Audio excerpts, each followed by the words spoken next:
boys and girls. Welcome to another episode of the Muscle for Life podcast.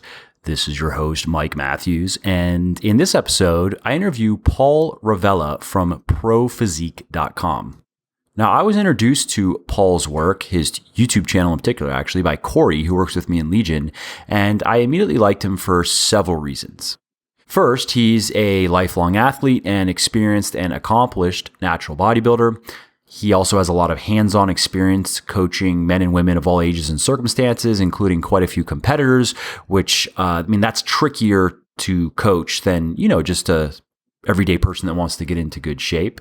And he not only really knows his stuff, but he also touches on quite a few aspects of diet and exercise that most people don't talk about, which you'll get a sense of in this interview, actually. And speaking of the interview, in it, I pick Paul's brain about what changes as you transition from a newbie to an intermediate and ultimately an advanced weightlifter. And specifically, what you need to know to make sure that you keep making progress and, just as importantly, keep enjoying your diet and training. Now, that last point is something that many people don't consider, but it's actually hugely important because even when you do everything right, progress is just much harder to come by once your newbie gains are behind you. And that means that the methods and mindset that got you through your beginner phase successfully won't necessarily serve you well through your intermediate and advanced phases. So if you are currently an experienced weightlifter who wants to continue improving and enjoying the journey for the rest of your life, then I think you are going to really like this interview. And if you're still reveling in the glorious beginner gains, then carry on, but still listen to this interview because it's going to help make sure that you don't eventually lose steam or, fall off the wagon once the honeymoon ends, so to speak. So with that, let's get to it. Paul, thanks for coming on the show. Thanks for having me, Mike. It's my honor. Yeah, absolutely. I'm excited to talk to you because this is a subject that I get asked about in various dimensions and various ways, and I've written about it a little bit here and there and spoken about it kind of in piecemeal bits, but I haven't had a focused discussion on it, and that is what really changes from when you are new to weightlifting. So let's say if you're a guy, your first 15 to 20 pounds of muscle, or if you're a girl, maybe about half that, are pretty straightforward. If you're following any sort of halfway well-designed program, barbell, progressive overload type program, and if you know anything about energy balance and macronutrient balance, you're pretty good, and you have a lot of wiggle room, and you're still going to be gaining strength and gaining reps, and everything seems to be great. But then you get to this, so that's your first 6 to 8 months. It's like the honeymoon. And then things start to get tougher. And then all of a sudden you're not gaining reps anymore every week. And, your weight, if you're trying to gain weight or gain muscle, that has stalled. And so that's kind of the scenario. And then, so I've received a lot of emails and, social media messages and people asking kind of like, what's going on? Is it that the program that they're on has outlived its usefulness? And, or is it like the calories and macros and all that is not quite what it was made out to be, and now they need something else? And, a lot of people then find themselves kind of running down these rabbit holes and thinking they need to try all these fancy type of training routines, or they need to get, try different types of, these days it's like these branded kind of fad diets like Bulletproof Diet and shit like that, or paleo or whatever. So I thought this would be, this is kind of your forte in your training. So I thought you'd be a great person to reach out to, and I'd love to hear from your personal experience and also your experience coaching people, how things change. And so when you go from that, you're coming out of your newbie phase into the intermediate phase and then eventually into the advanced, how does that really look? How does that play out? And what things do you really have to start paying attention to? And what is going to determine your progress from that, again, so you've gained your first 15 to 20 pounds of muscle, and you want to gain, if you're a guy, if you're a girl, about half that, and you want to double that though. What got you to that first 15 is not going to get you to doubling it. And how does that really look? Yeah, it's such a great topic because as a child of weightlifting and nutrition and from the 90s and learning all that I could from the muscle magazines, you were often taught things about overtraining and eating, Yep. twice your weight in protein per grams per day. And eating 10 meals a day and so forth. So I always felt like I was just missing out on progressing because I wasn't able to do some of those things. I wasn't resting enough, or I wasn't eating enough protein. And so what I would often find is when I would get through a beginner phase where I would make a lot of great progress and feel great for 6-8 months, I would reach that place where you go into the gym, the weights aren't going up. Sometimes they're going backwards. You don't feel as good. And I would just stop going to the gym for a couple of weeks at a time. Just to get that feeling back. Yeah, just to regain that. Like if you're not getting a positive response from something that you're doing, well, maybe I'll just go out drinking with my friends instead of, spending all this time in the gym. And then lo and behold, when you get back in the gym, you make some progress again. Mm-hmm. And so there was actually a lesson there that I was not paying attention to. And that was, the lesson of tapering or deloading, mm-hmm. Of undulating your intensity. And I think the most important thing when we talk about when you go from a beginner to an intermediate is paying attention to your training volume. Mm-hmm. The best way to progress is to increase your training volume. But a lot of us, when we're a beginner, we just try to increase our training volume over a single session. So if you're training arms and you're getting 6,000 pounds of volume for arms, well, let's try 6,500 pounds. Mm-hmm. There is a maximum recoverable volume that you can train in a single session. And just so everybody listening knows, volume, we're referring to the number of reps, basically. And, and so you have the reps and the weight that you're moving, and there's the volume. Yeah, volume is weight times reps times sets. Right. So you're just multiplying 10 pounds times 10 sets times 10 reps, right? So that's or you could just say total reps, multiplied by total weight. But yeah, it's getting to that bottom of how much weight did you lift in this workout, in this week, month? Absolutely. Okay, good. Per body part. And once you start paying attention to that, you can start saying, well, if I'm doing 6,000 pounds of volume per week, what if I split it up and did some different frequency? So maybe twice a week you hit the same body part, and you hit 12 or 11,000 pounds of volume, but split over 2 sessions. Right. This is where things get really interesting.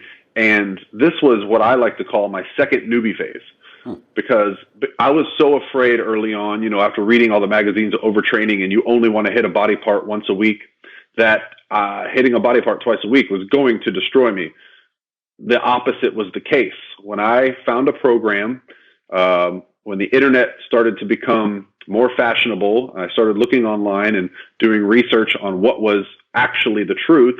I found that more training volume, more frequency was what I needed to make that next level of progression. And so I find that when you take someone who's been on a single body part per day split, or just training a body part once a week, even if they're pairing body parts, mm-hmm. and then you put them where they're training body part twice a week, but undulating intensities, right? So you're not doing the same exact workout twice a week. You're doing maybe a higher intensity one day. Meaning a heavier, harder workout. Intensity, what I'm referring to is percentage of your 1 rep max. Right. So if you're training at 80% of your 1 rep max, or in the 80 to 90 range one day, yep. and then 50 to 60 another day, yep. what we might consider a pump day or high rep volume day. So those are the kind of things that become very exciting, because then you're start to progress linearly again, just like you did when you started. You start to see increases in muscle fiber. You start to see increases in performance. Lo and behold, the more you train, the faster you recover from your training. So although you'll initially see some more DOMs, depending on what kind of training you're doing, you're going to start to notice you recover quicker. And so when you go from beginner to intermediate, that's probably the most important factor. If if our nutrition, if we're aware that we're getting enough protein and we're taking in more calories than we're burning on a daily basis, I find that training is the most important variable when it comes to building muscle. You can eat a perfect diet your whole life and never lift a weight. You're not going to have a great physique, unless, but there's guys that have terrible diets that have amazing physiques because they just continue to push iron for years. Look at people in prisons. I mean, those guys aren't getting 5 square meals, ideal proteins and supplements, but they're probably hitting the weights very consistently because there's not else to do. I think the most important thing is that's when you got to look at your training variables, your training intensity. And can you get into the specifics a little bit on that? I mean, I know this is a deeper subject than can even be discussed in 45 or 60 minutes, but just so people can get an idea, because obviously, like, for example, you can't just increase your volume indefinitely on all body parts, or, right. You know what I mean? Or even if you have the time and even if you have the genetics and the drugs, there's a point where you can't do it anymore. So yeah, if you could just give people an idea of how does that play out? You know what I mean? So what I like to do, I like to use a training program where I set people up where they train in the 5 to 8 rep range 1 day a week, right? So they're going to go in and let's say it's a leg day. We're going to really lift some heavy squats, some heavy deadlifts. Yep. Even the things that we do like leg extensions and leg curls, I'm going to stay under the 12 rep range, right? Yep. The next day they go to train that week, everything's going to be in the 10 to 20 rep range. Now with lower body, I'm a big fan of like higher rep work. I'm not going to have anyone do a 30 rep curl set, but I will have people do 30 rep sets for lower body for the big muscles. So what it might look like would be you do a set of squats for let's say 5 by 5, 5 sets of 5 with squats at a weight that you can do. You're going to be fatigued, but I don't want you going to failure. You stay in a rep or 2 shy of failure for those 5 sets of 5. The next time you go to train, you might be doing 3 sets of 10 on squats, right? So similar number of reps, but we're talking about just low intensity. Volume might actually be very similar as well, but what's different is the intensity. And so what's really cool is there's a lot of great research going on right now as we speak. My friend Dr. Mike Zourdos at Florida International University is studying undulating periodization and its impact. And it's already had a huge impact on the powerlifting world. Yep. A lot of the top powerlifters are training now at a higher frequency. And if we look at powerlifters from the 70s, Boris Shaiko was doing this stuff in Russia, where they were doing daily max squat training and then basing their training off of their strength that day. So auto-regulating. So these principles have been around for years. They've been around with sprinters and other sports, but we're just now applying them to the bodybuilding world. Yeah, and, it's becoming more codified, whereas previously it was like mad geniuses that just had figured this shit out intuitively. And, you needed, if you're not Boris Shaiko, then, you don't know what he's doing. Well, and I think a lot of training in the gym comes back to, back when I started lifting, the biggest, most jacked guy in the gym was where you got your advice. Yeah. So Johnny Big Traps is doing 100 sets of barbell shrugs. Well, that's what you did to get big traps back then. Yeah. Little did we know that Johnny Traps was, taking a cycle and, whatever it may be, had amazing high trap insertions. So that's why he had big traps. But, or it was just a genetic high responder as well. I mean, some people respond tremendously well to weightlifting and some people just don't, regardless of what they do. I mean, they still can get there, but they're going to have to work a lot harder for it.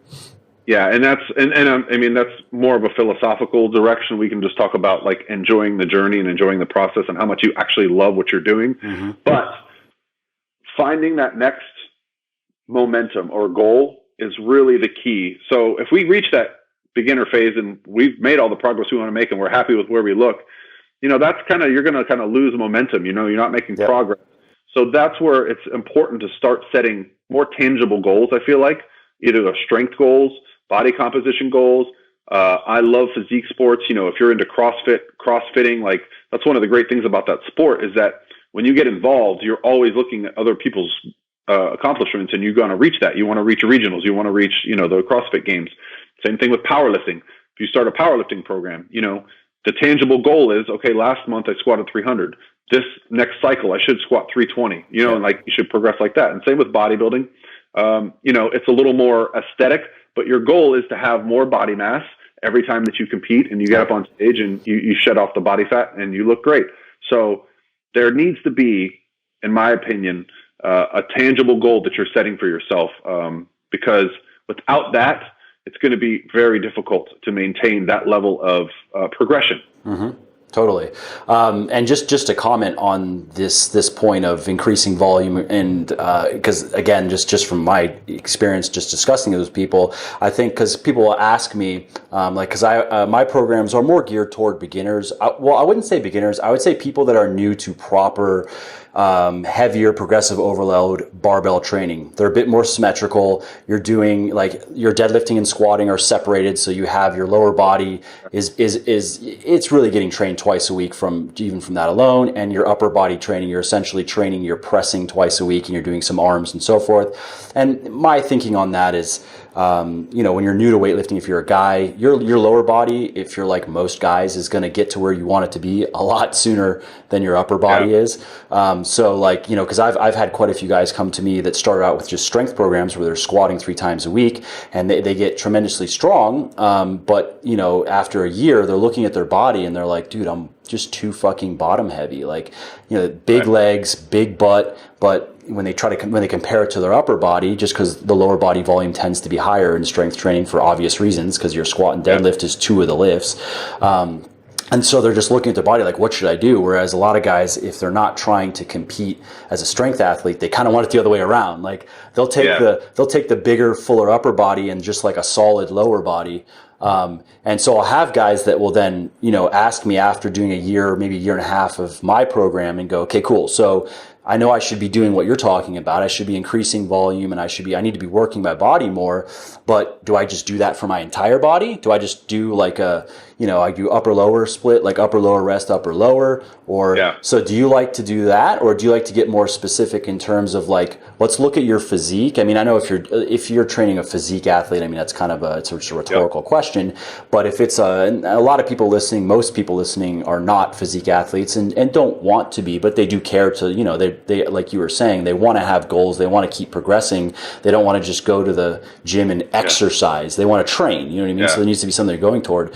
Do you just go, cool, I'm just going to train everything in my body twice a week, I guess? Or would you advise where you look and go, what do I really need?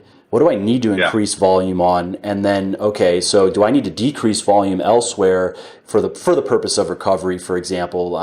You know what I mean? Like, I don't know, for me at least, training lower, like really doing heavy lower, doing heavy and then like kind of heavy lower body work twice a week. I feel that like it takes a bit out of me. Like, I don't know if I could do like Layne Norton's fat program, for example. I think it would actually beat the shit out of me. And I've only come across a handful of guys that, were definitely natural that could run it. A lot of other people found it was just too much because they were just they just knew that like, okay, more is better. So I'm just going to do more on everything. Right. No, there is a need to responsibly progress volume. You can't progress on your entire body at the same rate all the time. So there are definitely ways to prioritize your volume based on what your goals are. I'll be honest, when I first started lifting weights, leg day for me was basketball.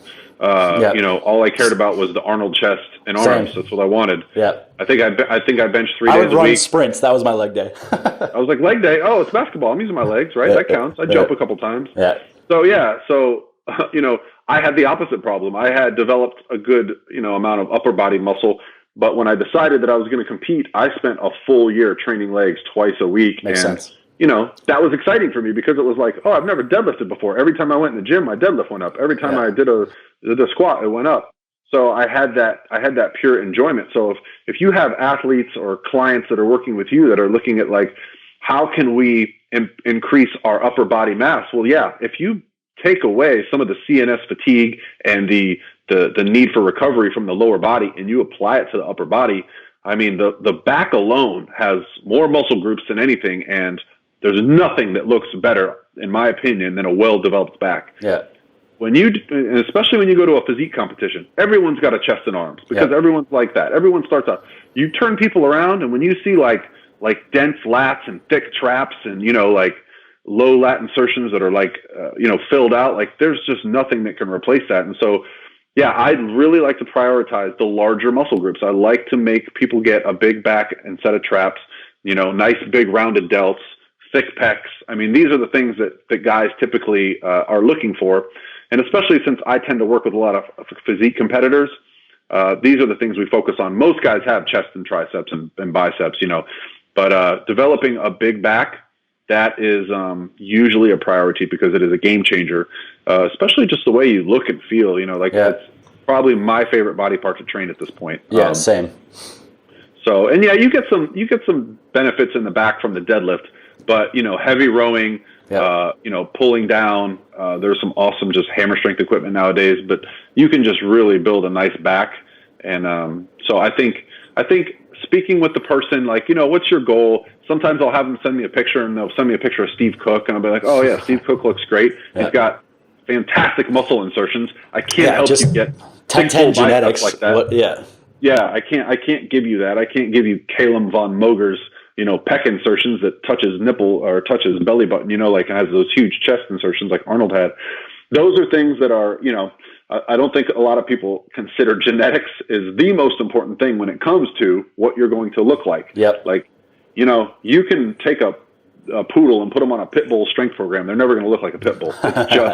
It's just the way our bodies are. But yeah, I talked with Alberto Nunez about that recently from 3DMJ. Oh yeah. Oh no, sorry. It was Menno Henselman actually. It was Menno. Okay. We talked about that, and he went into that in depth and really just broke it down for people on how big of a difference. It's not just how much muscle can you gain; it's how does that muscle look on your frame, and like you're saying, muscle insertions and stuff. So that was a good discussion.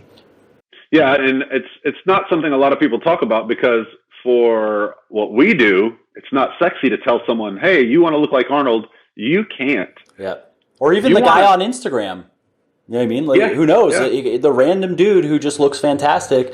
It's just like you've accepted it. We all have gone through it. We all have our moment of acceptance of like, this is what I've got, so I'm going to make it as good as I can. But well, and I'll tell you what. I'm 41 now, and struggling with that through my 20s and early 30s, that I wanted to look, like those guys, and it just wasn't happening. And it's the drugs, and it's the things I'm not doing. It's not the drugs, like if you take the drugs away, those guys are still going to be the most genetically elite people on the planet. Yep. But you do have these illusions of grandeur. But when you go through that phase of going, you know what, I look pretty damn good. I might never look like Arnold, but I mean, for me, this has been the most enjoyable period of my life in training. I love going to the gym. I love seeing the way my body changes. And, even if it's minor, just seeing a little bit thickness in my lat, a little bit more width in my shoulders, like whatever it may be that I'm able to accomplish after being over in the gym for 20 years,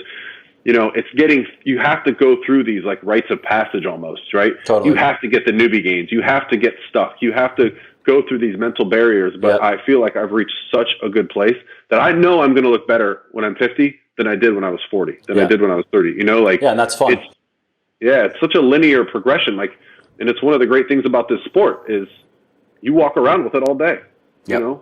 You carry it with you everywhere you go. And if you just continue to get better and better and better, everyone's going to assume, what's your trick? What's your secret? It's just longevity. It's just consistency. Totally. And, being happy with the process makes me enjoy it much more now. Whereas, I used to get upset if, I've been stuck at 315 on the bench forever. When am I going to be on the bench 365? Understanding that a lot of that strength has to do with muscle insertions, segments of your body, biomechanics. And also training specificity. Like, do you really want to, if you really want to, maybe you're going to have to bench. You have to go do a Bulgarian bench type program. But do you want to do that? Do you really, what I mean? Do you want to be benching 5 days a week for the next year just to get to 365? Do you really care? Yeah. My buddy Lane just, he competed a couple of years ago at the World Championships for powerlifting, the IPF. And, the training volume he had to go through to compete at that level, he was squatting 3 to 4 days a week, benching 4 to 5 days a week, and deadlifting 3 days a week. He was literally in the gym 4 to 5 hours a day, 5 to 6 days a week. And he got there. He set a world record in the squat. He won the silver medal for his weight class. He did himself very proud, but he hasn't been able to lift for 2 years since then on a competitive platform. And it's just been, what you have to put yourself through to be an elite level athlete. Would you do it? Yep. Lane, he would do it every time. That's what he loves to do. He wants to do that. For me, when I started getting injured with a higher frequency and I still wasn't at an elite level of powerlifting, I had to reassess and go, what am I doing here? If I can't train lower body for 3 months, what good is this program doing me? So, it's just part of the process of discovery and going through and seeing what works. And no matter how scientifically or evidence-based your program is, it still has to be safe and it still has to be done properly. And you have to enjoy it, like you're saying. you were saying earlier. I think it's like just that, people say the best diet is one you can follow. I think that also applies to training to a degree. I mean, obviously, but if a program, like you're saying, could be scientifically, let's just say it is laid out as good as it can possibly be given the current level of research and scientific research, anecdotal knowledge, it can't get any better than this. But if you don't enjoy it, it's not the program for you, in my opinion, because how long are you really going to be able to do it? And is your heart really going to be in it? Or are you just going to be like watching the clock so you can get into your next set in and get the fuck out of the gym? You know what I mean? I personally would rather have a less optimized program that I truly enjoyed. And obviously, ideally, you find something that's like, it's a solid program, and it's put together well, and you also enjoy it. But that looks different for different people. At least that's how I've found. That's what I've found just communicating with tens of thousands of people at this point. I think it even looks different for the same person as we progress. Like some people get excited about putting weight on the bar, so they want to do a Smolov squat program, and then some people get excited about doing a 30-set Doug Miller arm day, and they want to put a half inch on their arms this month. So, I think the benefit of having done every basic program I've ever heard of, I've tried them all, is that I can kind of, when I feel myself shifting modes, I can kind of rely on a program. I always go back to basics, and I'll start going, okay, let me go back to this program. I really enjoyed it. And it's what gets me excited. And then, maybe next month I'm like, I want to get my deadlift back into this 500 range.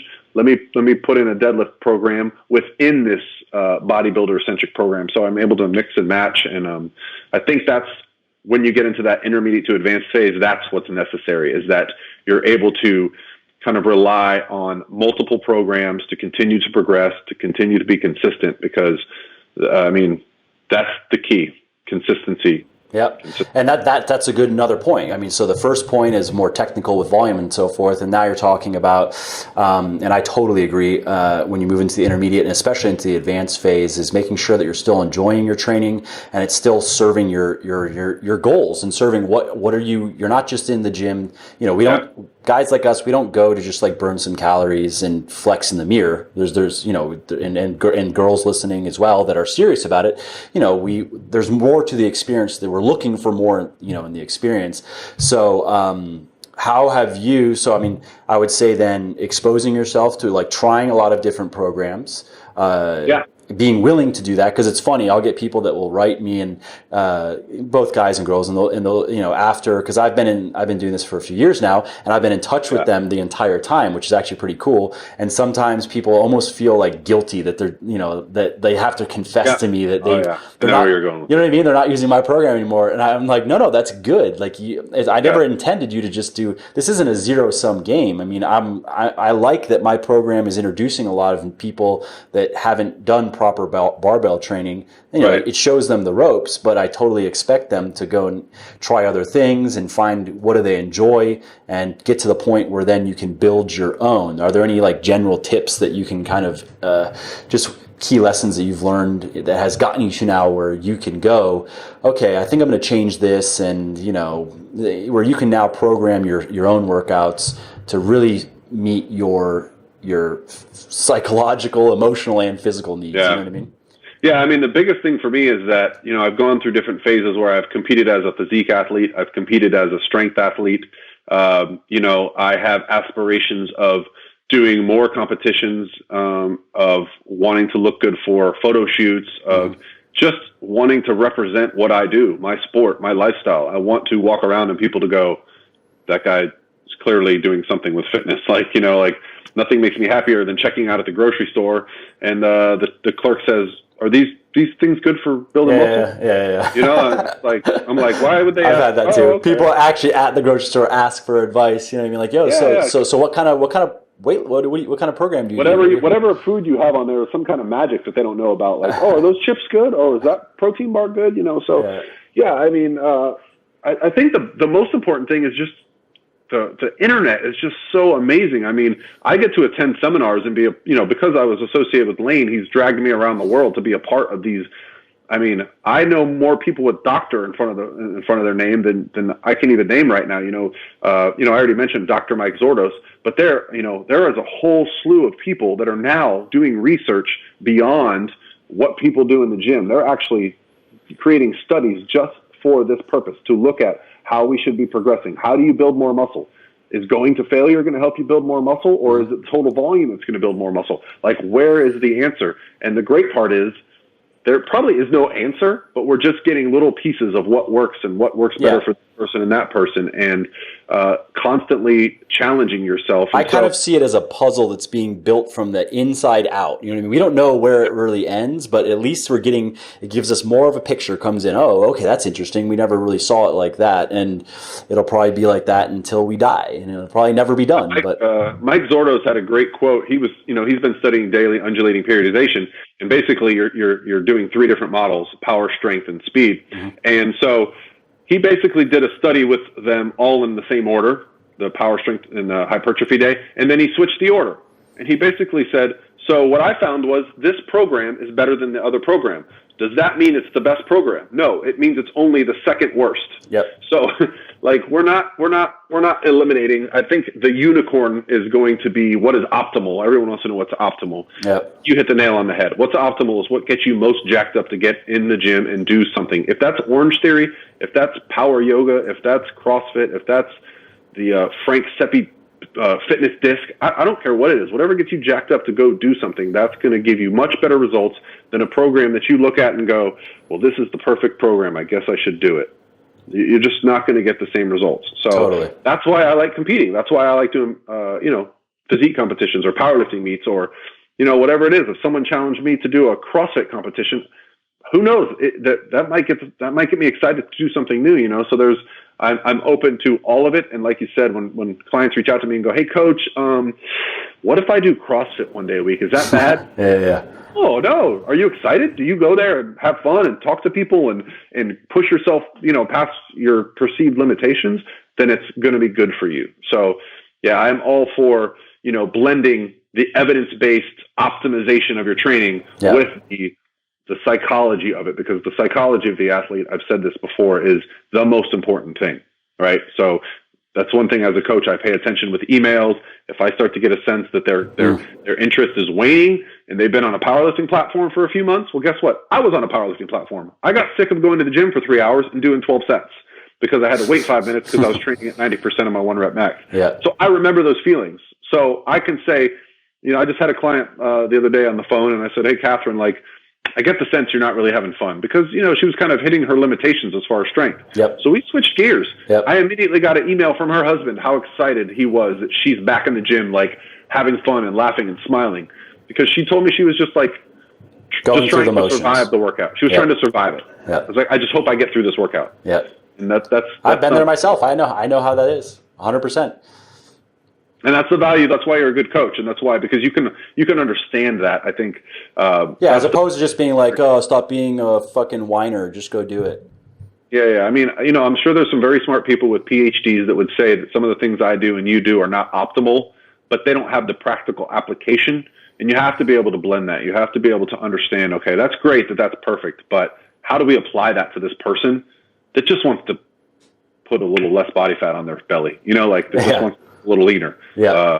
So, we kind of have to be that bridge, that gap between what's scientifically 100% evidence-based proven and what's actually applicable to this person. Yeah. Where do we use that? Yeah. What is going to actually get them to where they want to be in a timely and safe manner, I think is big. So that's great. So I guess just to summarize, it's when you're moving into the intermediate and advanced, become a bit more, I guess you could kind of say it's program agnostic in a sense, and be willing, don't be afraid to just drop what you're doing if you're not really feeling it and if you don't see the results that you're looking for, and just try something else. And if you're going from anything, again, halfway sensible to something halfway sensible, there's no doubt you're not going to lose anything. It's not like you're going to lose muscle. What's the worst case scenario? What's the worst case scenario? You lose 4 weeks of progress. Ooh. What's the best case scenario? You find a program that gives you that progress that you haven't had since you were a beginner. Exactly. Totally. Exactly. So, Totally agree. That's a great point. So is there anything else that, any other big lessons that you've learned kind of, in the intermediate and advanced phase? Anything with diet, anything, even with psychologically, because you're in tune with that as well? Yeah, I think so. If we want to go in the diet aspect, I think, Once you start to get a little more advanced, that's when nutrition, you can start to get a little more specific with your macronutrient ratios. Early on, I'm just going to have somebody make sure they're taking enough protein, make sure their fats are in the right range, and then fill in the rest of their needs with carbohydrates. Yep. But, depending on, obviously, if you're going to compete in a physique competition, that's when macronutrient ratios and calories and all that is going to get very specific. We are going to hit a very specific goal every day to get that body fat off. I've seen pictures of you. I know you've done it. And we're talking about powerlifting. Powerlifting has gotten to the point now where it's so competitive that we have to do something very similar. If you want to be an elite powerlifter, you're going to have to lift in a weight class that you're going to be competitive in. And to do that, you're going to have to pay attention to nutrition. It's no longer just stuff your face and go. So, the longer you've been training, when you get to that intermediate and advanced phase, I think it's important to pay a little bit more close attention to what your goals are and eat kind of specific to that. Yeah. Yes. So, and then also I'm a big believer in not being too anal for too long of a period of time. Don't let tracking your macronutrients, don't let that also become an eating disorder. I have some people that are like, oh, coach, I hit my goals within every day. I hit it perfectly on. And I'm like, that's bad. That's very bad. You should not hit your goals every single day unless, like you're 4 weeks out from a show. Yeah. You're off season. Enjoy, go over by, some calories. And so psychologically speaking, I just don't want people to get burnt out. Like you said, this is my job as a coach is not to make you dependent on me for the rest of your life. My job is to give you tools so that we can make this lifestyle something that's sustainable for you forever. Because if that happens, I did my job and I'm very happy. And that's what got me to transition into coaching because I enjoyed. To that point, I've come across people that because they had gone so far down that road of being so OCD, and I've come across, the people I'm thinking of were, they were competing and they had bad coaches essentially. But it left such a bad taste in their mouth with even like tracking calories or tracking macros that it had, the analogy that it reminded me of is, if you eat a food and it gives you food poisoning, you can't eat that food again for like 6 months. It's just completely unappetizing. You have no desire to eat it. And I've seen that with diet and training, but where if again, like you're saying, if it becomes too much of a psychological burden, but you just power through it. And then though, you fall off the wagon after, and it's really hard to just get back to even normalcy, even keel, Yeah, bad coaching we could do a whole 2-hour segment on that whole process. Unfortunately, it's, sending the same meal plan and workout program to every single person, 200 clients is, all it does is just separates the genetically elite from, it's so difficult for me to even talk about. I just had a client tell me that her old team, and they had a meeting, they called her fat when they met her. I'm like, she was a 140-pound, 5'9" girl. Yeah, they called her fat. Yeah, that's not fat. And I'm like, wow, man. And that still scars her 3 years later to this day. We've been through several phases of fat loss and reverse dieting, and she looks fantastic, performing fantastic, happiest she's ever been, smallest she's ever been, and she still remembers that conversation like it was yesterday. And I'm like, and these are girls. This was a coach of girls, coaching other girls. Yeah.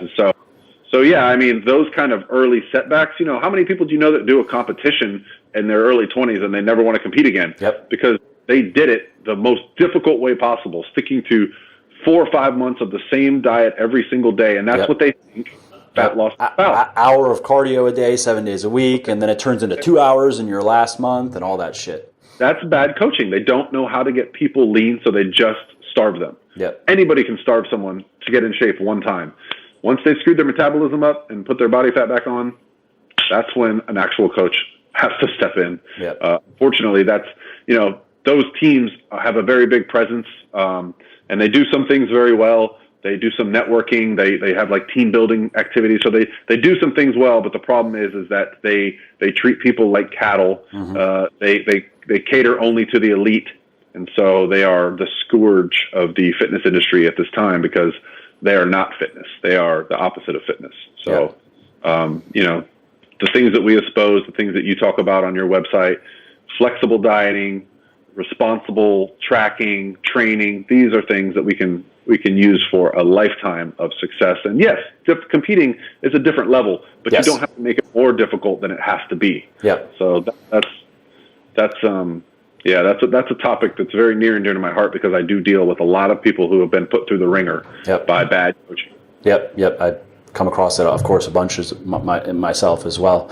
You've probably seen a bit more because of just the nature of people. Like I don't specialize. I don't build myself as a physique or like a competitor coach, because I haven't competed. I wouldn't want to honestly coach someone in something that I haven't done myself. Oh, you had when I saw that picture. You looked a little too tan for the normal. That was honestly just for photo shoots. That was just to look as good as I could for pictures. And yeah, I stay pretty lean year round. So every once in a while, it's fun just to like, whatever. Like, it's one of those little mini goals. Like, all right, let's just like look super good again for a bit, and we can get some more pictures and.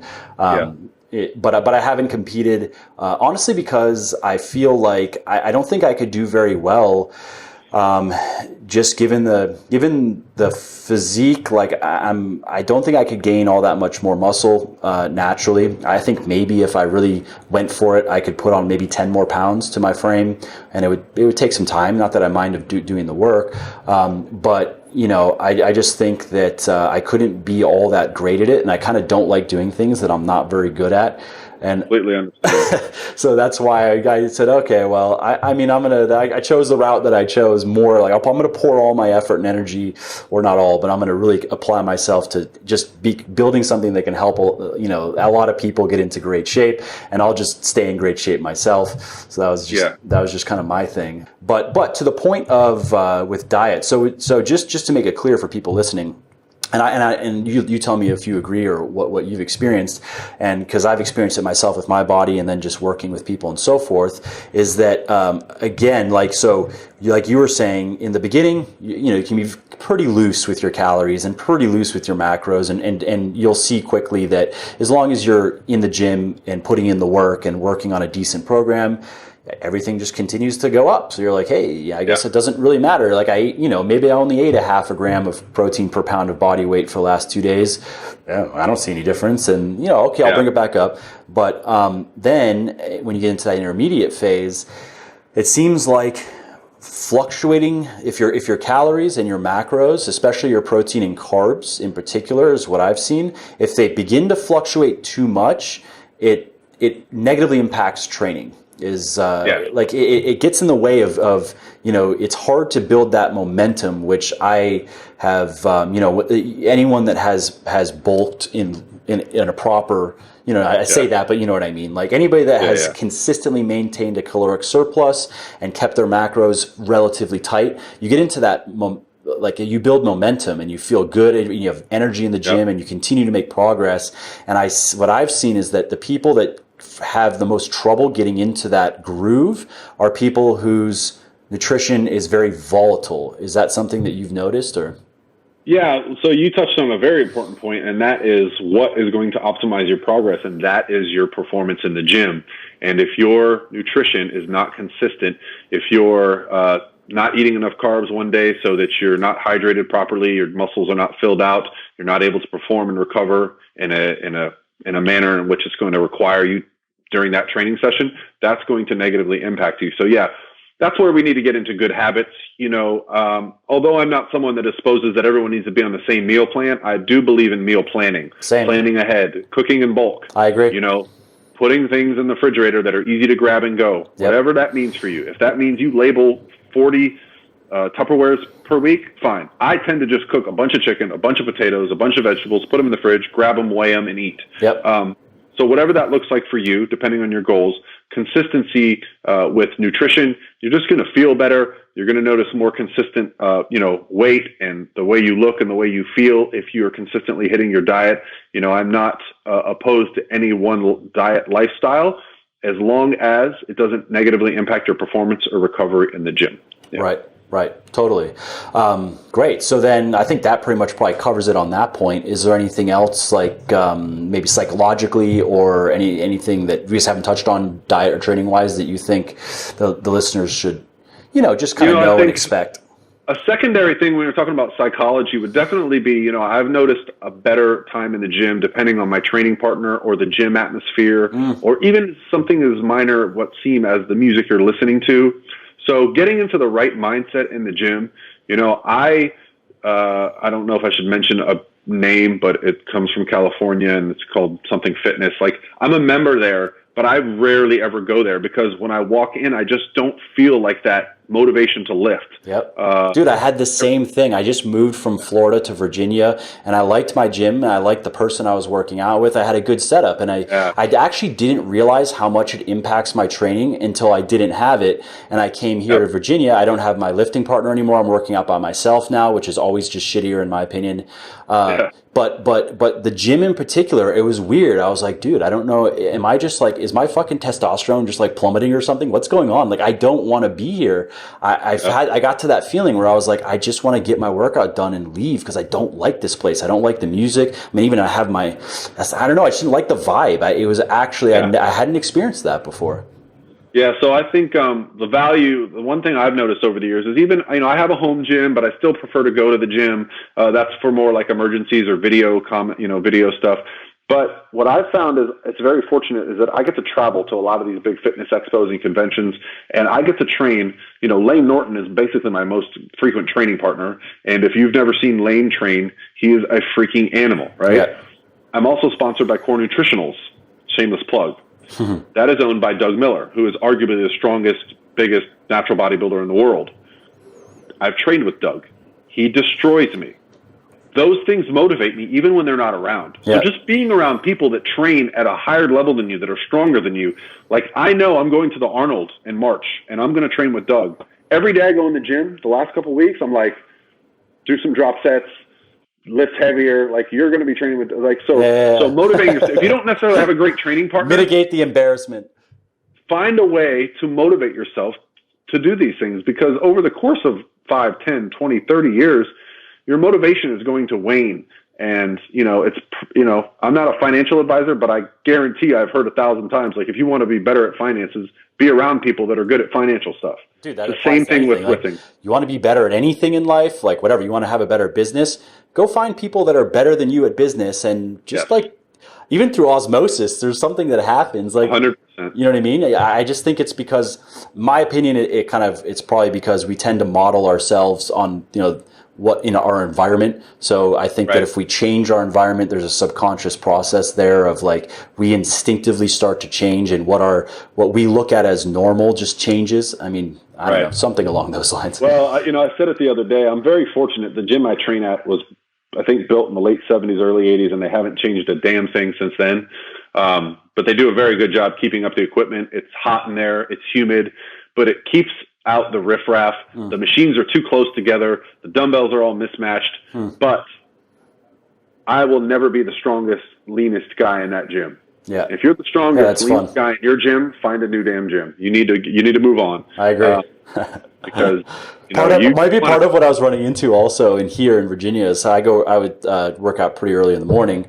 And I would complain to the people here at the office. I was like, there's no one that even remotely, I don't care about, because I look good or whatever. But no, I don't care about your looks. Like, there's nobody that's even trying to do anything. Like, I look around and the guy next to me is fucking deadlifting with like a scared cat. He's going to blow his back out. I look behind me and it's literally a 70-year-old dude doing, you know, leg extensions. It's not a point of like smugness or arrogance. Like, oh my, who are these peasants? It's not that at all. It's just like, I was like, dude, I just wish there was one dude that would come every morning and I could just look at him and be like, that's cool. Like, I'll never forget. I moved to Jacksonville a couple of years ago for about a year when my wife got a job promotion, and I was training in a gym in Jacksonville. I didn't know a soul. It was when I was squatting 3 days a week, and it was supposed to be a test day, and I was warming up, and I just felt like crap. And I'm like, I feel like crap. This is going to be the worst squat day ever. Literally, some guy I'd never met before came over 2 squat racks over and started squatting.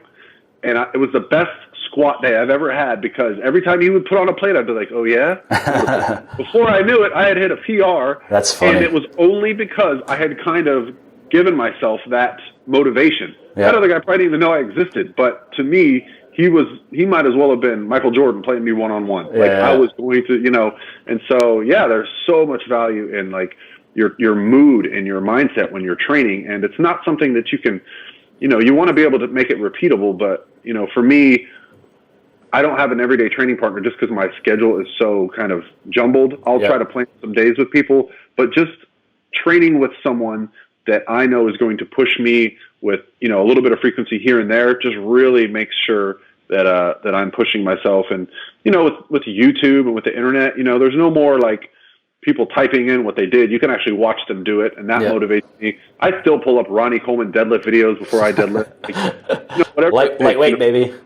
I'll put on pumping iron, watch, talk some trash. Like that kind of stuff, really does motivate me and push me to just, push myself a little bit harder. Yeah, that's a good point. I mean, look at what athletes, anyone that plays any sport seriously does that. I mean, they're watching for the same reason. They're watching the greats do everything they did just for, there's motivation, and there may also even be like, there's research that just watching people do things better than you actually can have a psychological effect and help you, progress faster in your skills and so forth. But absolutely. Because I think you start to put self limitations on. When you've been training for a while, you'll hit a 300-pound bench and be like, that's pretty good. That's about what I wanted to do. And then you come along, you see some guy who's a little scrawnier than you, a little younger than you, bench 400. Yeah. I promise you'll make a lot of progress quickly when you start to remove those expectations and ceilings that you have for yourself and start to expect more out of what your physique can do. When I see the lifts that Lane and Doug and some of these other guys I get to train with do, it removes that self-doubt. Like, okay, if they can do it, I can do it. Yeah. Doesn't mean I can do it, but I definitely get more out of myself because I've been around people like that. Totally. That's awesome. Well, I think that's a great point to conclude our discussion on, unless there's anything else pressing that you think should be touched on, but those are all the major things, I think. No, I think I'm just going to have to come up Virginia and just learn some business stuff from you. But anytime. I'm in the D.C. area. It's a cool area. It's fun. That's where Doug Miller lives. Crap, that'll be good. Yeah, he is. Let me know if you're in the area. I don't know if you're familiar with Arlington Nutrition Corner or the Nutrition Corners. That's his supplement stores. Oh, okay. So it's in Arlington, obviously. That's where one of the things is. I don't know where he lives. I'm not a D.C. person, but he's in the area. Yeah, I'm 10 minutes from Arlington. Oh, cool. Yeah. So let's end with, where can people find you and find your work and ask you questions and so forth? Yeah, so I'm very fortunate that my last name is the only Ravella there is. I have a very limited number of family members. So if you want to find me, it's very easy. You just type in Paul Ravella, Revella, on any Google machine or any internet box, whatever you use. Okay. My favorite way to reach people is through YouTube right now. I love doing YouTube videos. I do them almost daily, kind of answering client questions. Yep. Just, things that are kind of not common video topics. I'll talk about things like mini cuts or, minor things that don't like necessarily. That's what I like about your work. That's why I came across like, oh, this is cool. This is like not just the same shit that everyone's talking about. You know what I mean? Like calories and macros. Yeah, it's fine. It's good to know, but Yeah. It's basically my way of giving back to my clients, because I know that they have a lot of questions. And so my goal is to be as personal with them as I can. Yep. And so it allowed me to create a video where people that don't have a coach can look it up. Yep. But my clients also feel like I'm talking directly to them. So I love doing that. I love Instagram. I'm a big long form content on Instagram. I post maybe once, twice a day at most. It's backed off a little bit. It's fun to do social media until it gets in the way of working. It can become like masturbation almost. Yeah. So I love. So those are the two I use. Of course, I've tried the Snapchat and the Instagram stories and the Twitter, but those are the two: YouTube and Instagram. And then my website is prophysique.com. That's where, if you're interested in coaching, I'm in the midst of renewing it, putting a lot more content on there, like some recipes, some macro calculators, things like that. So it's actually going to be more of a resource instead of just like a business card for me. Yep. So that's what I'm working on right now. But yeah, prophysique.com has a lot of testimonials and stuff right now, but it's going to become more of a location for, getting some good information and progressing. And I just wrote my first free training program. Awesome. So where can people get it? So training at prophysique.com. Okay. All I'm asking is that you just email me and I'll just send it back to you. all I'm asking right now is just feedback. I just want to know, basically, through my YouTube videos, people have asked me for some things, and one of them was like a beginner's guide to training. Literally, this guide is like how to choose a gym. Yep. Oh, that's good. Your first workout program. What should your nutrition look like? Very like, I'm trying to get people out of their own way, out of that intimidation, out of that fear. Yep. I don't care if and just get going. Like let's get forward motion.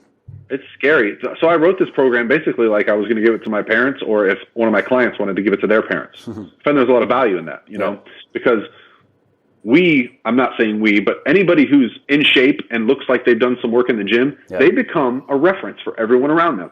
What are you doing? What are you eating? So I want them to be able to say, "Oh, well, look at this. Look at this free beginner's guide." That's why I wrote the first book I wrote. Exactly that. I kept on getting asked all the questions, and I was like, I like to read, I like to write. I'm going to write a book so then I can just tell people, like, here, this is it. This is what I do, and these are the basics, and this is like probably honestly the 20% of the knowledge out there, but it's going to give you 80% of the results that you're looking for. It's not everything, but it's at least something that is going to serve you well. So and it went well. So I won't say never, but writing a book is not in my near future, but I could see it potentially like evolving, because like I said earlier, I let things grow organically. So if this free training program is well received and people are like, "Hey, could you do some video content and show me how to do a deadlift?" Okay, here's how to do the deadlift. And then can you send the intermediate program now? So it might build its own momentum where I can actually start to, justify my time writing a book, an ebook, whatever it may be, because, that's my goal at this point, is just to, I want to remain an elite level coach for physique athletes, but I also want to provide valuable resources for people that are just looking for the answers. Yep.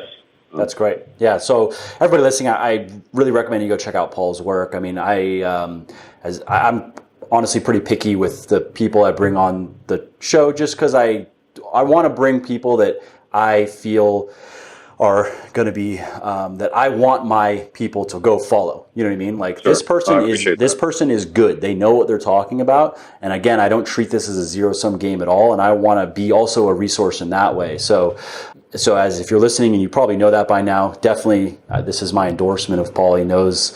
Awesome. I mean, it's clear he knows what he's talking about. He's also a super cool dude, and I just recommend just go check out his stuff, support him anyway. If you're into what he has to say, then he is I think worth supporting. Well, I really appreciate that, and hopefully I get to catch up with you at some fitness event in the near future. I don't know if you travel to the big ones, but I haven't yet, but that's going to be something that I will start doing. The only reason why I haven't is because, honestly, I've kept myself buried in work to the point where I don't even travel for vacations with my family. Like I just don't, you know what I mean? So when I look, I'm like, but I am going to start doing that stuff. It may not be this year, to be honest. We are going to do some stuff as a company, but I'm not going to be there. There's one coming up, the Europa in Dallas. A couple of the guys that work with me, a guy and a girl, they're gonna go, and we're gonna see how it goes. And that's more for the supplement side of things. But I will start doing that for sure. Awesome. Because I know that a lot of people have asked me like, "Hey, are you going to be at the blah? Are you going to be at the blah?" And I do need to do it, but I'm just not there yet. Especially if you start doing the supplement thing, you can get people to the booth that just want to talk to you. Then you can get them interested in the supplement. So that's the real value that I get out of going to these things like the Arnold and the Olympia and the bigger shows, is that there's so many people at these events that even though I have a very small following, there'll be a lot of people that follow me at the event, and they'll be asking me, where can we meet? And so it's just a great chance to like put a name to a face, or a username on YouTube, and like get to talk to these people, because like the fact that I have one person following me on any social media platform just makes me smile. So when you get to actually meet them, shake their hand, and have a discussion with them, I literally come home from those events with like a buzz. Like my whole body is just vibrating just from all the positivity and fun, and I really love it for that reason. That's cool. Yeah. And my version of that is I've stayed in touch with, I think my inbox now, I think I have probably close to 50,000 emails, like total received and sent. So I've been able to stay in touch with so many people that way. But I could see it's a different thing to be face to face and say, and thank someone, face to face as opposed to, via email. So I definitely am going to do it. It's now on the list of like, I would like to even start making it a thing of like going around the country probably and doing some meetups. And I want to do it in a way though that like, I don't want it to be half-assed. Like I want to actually plan it out and make it cool and put some thought into it. You know what I mean? Yeah. To make it a real thing as opposed to like. Well, and that's why these events are nice because they can kind of wrap the trip up like, oh, I get to go meet Mike and I'm going to go to the Arnold Expo. Exactly. So I actually have like a team dinner on Friday night at the Arnold where like all my clients, current, past, even just people associated with me, I just invite them all to dinner and we just all get to go hang out and, get to actually connect. A lot of people, you think social media and the internet is like, it's bad for, relationships. I think it's the opposite. I think if it wasn't for the internet, I wouldn't be in touch with hardly anybody. I'm such like a to myself introvert type person when I'm at home. Yep. Same. These platforms are just like ways to keep all these relationships alive. And, No, I agree. I actually saw some research on like even with younger kids that, there are obviously problems with with what is happening, just with the amount of people, not a time that people are spending in front of screens, whether it be phones or iPads or TVs, but with social media in particular, of course, you've probably also seen research that like people that spend the most time on social media tend to be the least happy because there's a fakeness to a lot of people in terms of how they want to portray themselves on social media, and it's more about image crafting and virtue signaling than it is being authentic. You know what I mean? That's the beauty of going to these events. Yes. You were balled out. So that's the negative side of it. But then also, though, I've seen research that just show that younger people actually now by their own evaluation of their friend, of like how many friends they have has gone up quite a bit because of social media, which is a positive thing where you have people that, maybe just because of personality, people that are a bit more introverted or maybe a little bit socially awkward where they wouldn't have the type of social interactions that they have now through social media, and which has brought out a bit more of their personality and helped them become a bit more sociable and just gregarious and so forth. So I think it goes both ways. I'm sure you've come across somebody that's very talkative on the social media, and you meet them in person, and they're just kind of like they clam up. I'm the opposite. If you get me in person, I'm as talkative, if not more. So I definitely think it probably helps those people that have that social awkwardness as like a filter between two people, so they can actually come out of their shell a little bit and feel comfortable. Like it feels safe. You know what I mean? Like they can, So anyways, all right. So now we're just rambling, but anyways, I appreciate the time, Paul. I think this is great. I think you're gonna be hearing from people that are listening, that are gonna be listening because they're gonna appreciate it. So again, thank you for the time. And, I appreciate it, and hopefully we can continue doing what we're doing. I'm excited to stay in touch with you and see what the future holds for us both. Absolutely, I agree. All right, thanks, man. Yep.